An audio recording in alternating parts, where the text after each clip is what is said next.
I adore Thai food. Of all the Asian foods, it's my absolute favorite. Why, you ask? Because the Thais are absolutely shameless when it comes to flavor. Unlike other nationalities who will only venture down one flavor path at a time, the Thais, they throw it all in one pot. Sweet, spicy, salty, and sweet, all in one. It's kind of intimidating, which is probably why a lot of us don't attempt to make it at home and only go out for it. Today, I'm going to teach you my very favorite dish. It's predicated on a dish I learned years ago. And over the years, I've put a little bit of my own spin on it because that's what you do when you own your cooking. It's a Thai curry with coconut milk. And you are going to be amazed at how simple and easy this is, not to mention fresh. As you know by now, I do things a little bit differently. And what I'm doing differently today is I'm switching out that white carby rice that this dish would normally be served with. And we're going to serve it with a surprise. You are going to love it. Now, your first ingredient is your coconut milk. Now, I've got a canned organic. You want organic, and this is why. Every conventional brand I looked at had additives and preservatives. We don't want that. We want organic, so get that one. And still make sure you look at that label on the back. Read the ingredients, even if it says it on the front. It's a war zone in the grocery store these days, so you've got to watch. Now, again, I am not a big jarred person. If you're gonna make Thai food and you're gonna do a Thai curry, this is the one ingredient to get.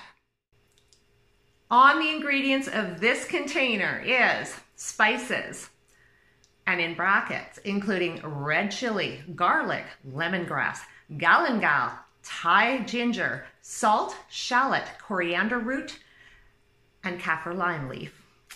Now, where I live, getting some of those fresh ingredients is going to be pretty hard. So sometimes we go with the paste. Next, I'm doing chicken today, free-range chicken. I've got some thighs that I'm going to skin and then cut up for my curry. So as for the rest of our ingredients, mushrooms. I've got these sweet, colorful peppers. Asparagus. I love asparagus. Fresh lime, cilantro, fresh basil, and zucchini. Let's get started. So the first thing we're going to do is get a pot. Now, this is a little large, but remember, this is going to feed 4 people and you're going to stir it frequently, so less messy if it's bigger. Coconut milk, first ingredient. Pour those cans in.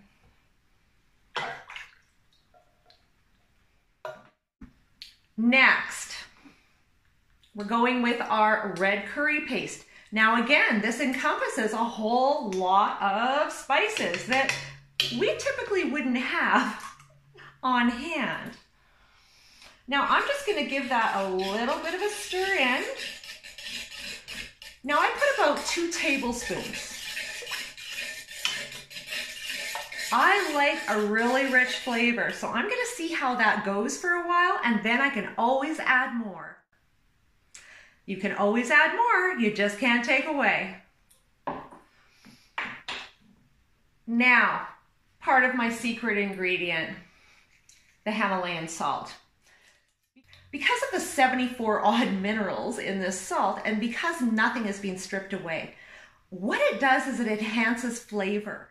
Years ago, the food scientists came out with MSG, which was to enhance flavor. This does the exact same thing, except it's 100% natural. Now, because I'm using rocks today,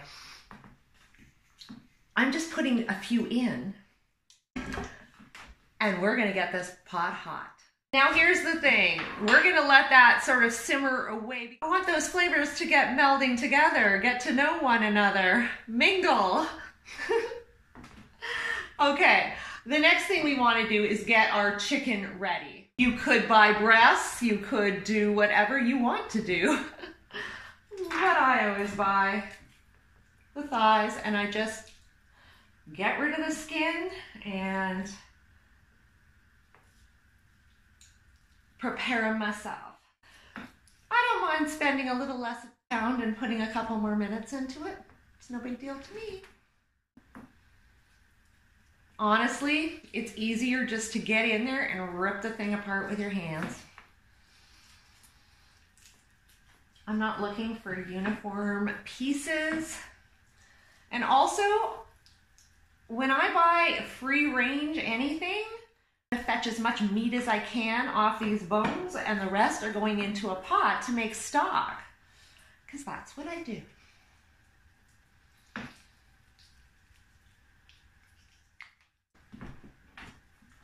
Now, just going to cut that up into chunks. Now, of course, you don't have to just have chicken. You could have turkey, you could have beef, you could have pork, you could have tofu. Do what you want. This is all up to you.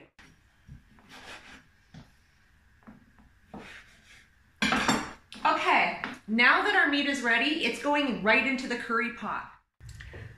Now get yourself a wooden spoon and you want to stir that chicken in. Again, letting all these flavors get to know one another. Let's turn this down and get the rest of the ingredients ready to go. Part of the battle is figuring out what ingredient I'm going to add to the pot and in what order. For example, a mushroom, that's no problem. That can be in the pot for a while. But asparagus? Who wants a limp asparagus? So therefore, these guys are at the end. Now before it all, we're doing a red chili. I want to introduce some hot into that pot. Now the curry, of course, has some chilies in it, but I find that this particular one isn't hot. Not hot enough anyway. Now, when I do these red chilies, I'm seeds and all. I'm just gonna do one and see what happens.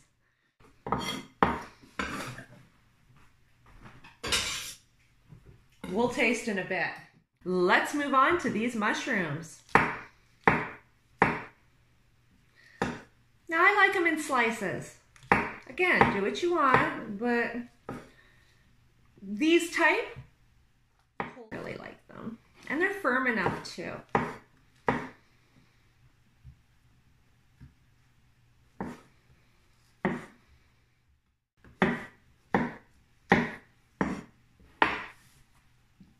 Let's introduce them.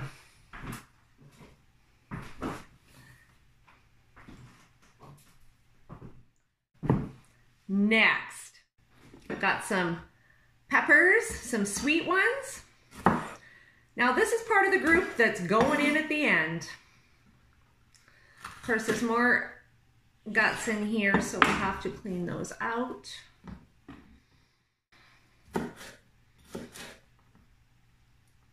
I like nice long strips. And of course, the more the merrier. Let's check that curry. Give it a good stir. So in dealing with asparagus, this is how you do it.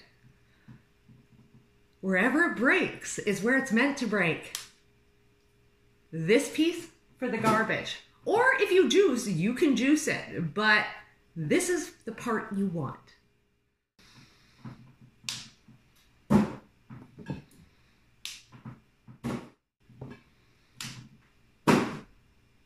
I used to be a bartender. I can do great ones with bottle caps.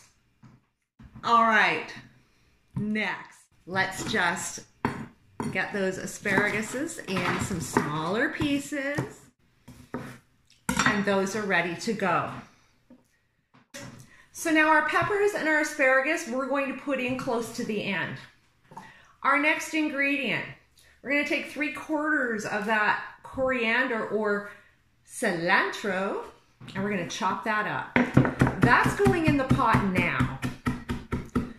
Now, although it is in the curry paste, I want extra coriander. This is what makes the dish pop.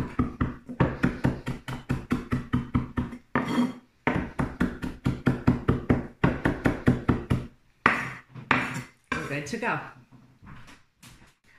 Next, our basil.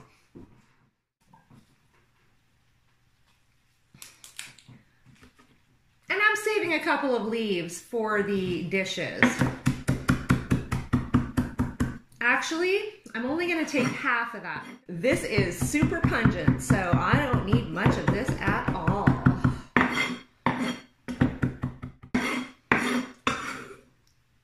And let's introduce the basil.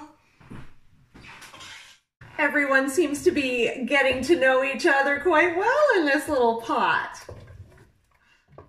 Now, I'm going to give it a little bit longer just to mingle those flavors, and it won't be long until that meat is cooked. Now, here's the thing.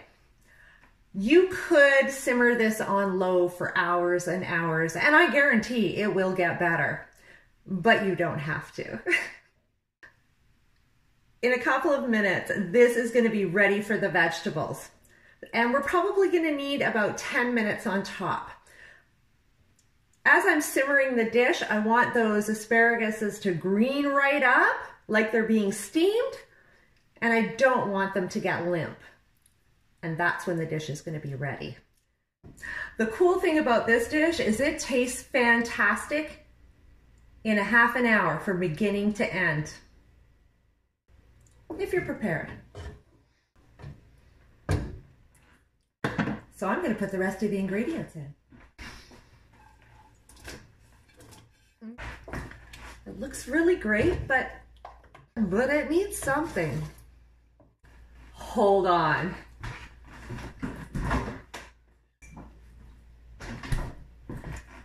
I've got some peas. I had them left over. These are raw snow peas. You know what? Let's dump the whole shebang in. Perfect. Again, you don't have to follow a specified recipe when it comes to the vegetables. Put in what you like. This dish is all about the curry flavor. Whatever you put in it, it's up to you. Now, you're probably saying, Martine, you forgot the zucchini. No, I didn't, because that's your little surprise. So, get your zucchini. This one is fun. Now, I don't know if you know what this little contraption is, but it's called the spiralizer. Now, it's a raw foodist's best friend, and I've come to love it. Here's the thing. This dish is usually served with carby white rice. I don't do that anymore. In fact, I've been a food combiner for a long, long time. The basic principles are like this.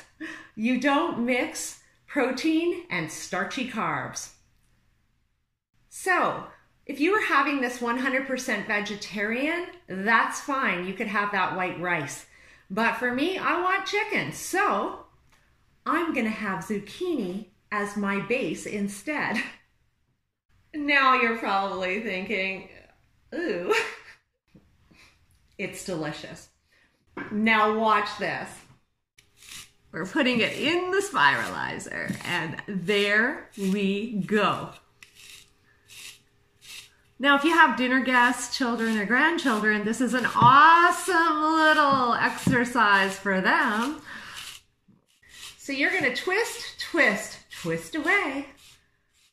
Zucchini does not have a strong flavor, so it blends perfectly, and it's kind of spongy, so it soaks up that juice. And because it's raw, well, it's really super easy to digest.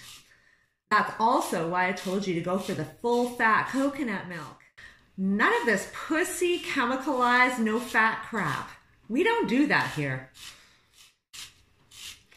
This process does seem like it goes on, and yeah, it's a bit of a workout.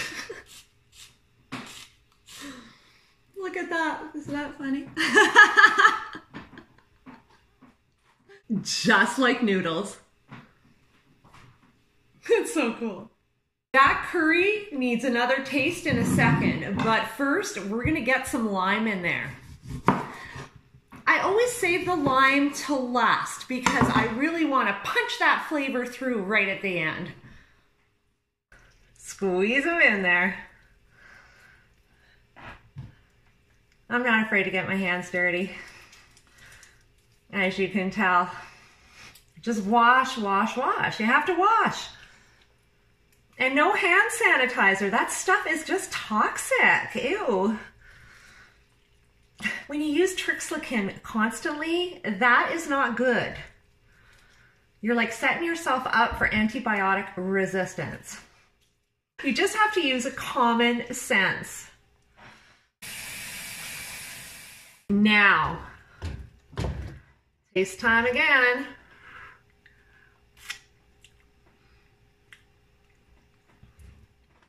It could be a little hotter. I'm gonna put some more chili in. I don't know about you, but I like nippy.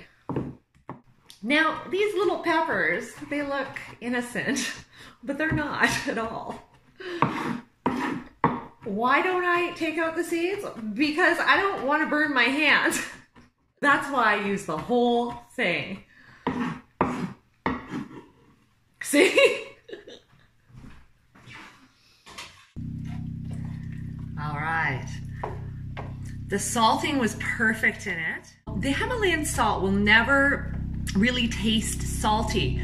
It really, really honestly picks up the flavor like nothing I've ever used. Okay, let's taste this now. Oh yeah. Okay, now that has a pop. The lime and the pepper in there, wow. Just a few more minutes. I'm gonna actually turn it up a bit because I wanna eat. All right, to plate this, we're gonna take our zucchini noodles, put them on the plate. Now I figure about 1 zucchini per person. Look at that. Now, if you wanted, you could add that to that pot right now and cook it a bit. It's just that it's not gonna be as firm and twirlable. Next, we have a lime. Give every person a half and make sure it's juicy. Fresh basil. Now you can chop this and put it right on top. I'm gonna use a leaf for a little decoration because I'm special. I think we're close. Get rid of the wooden spoon and get your ladle. Oh boy, it smells divine.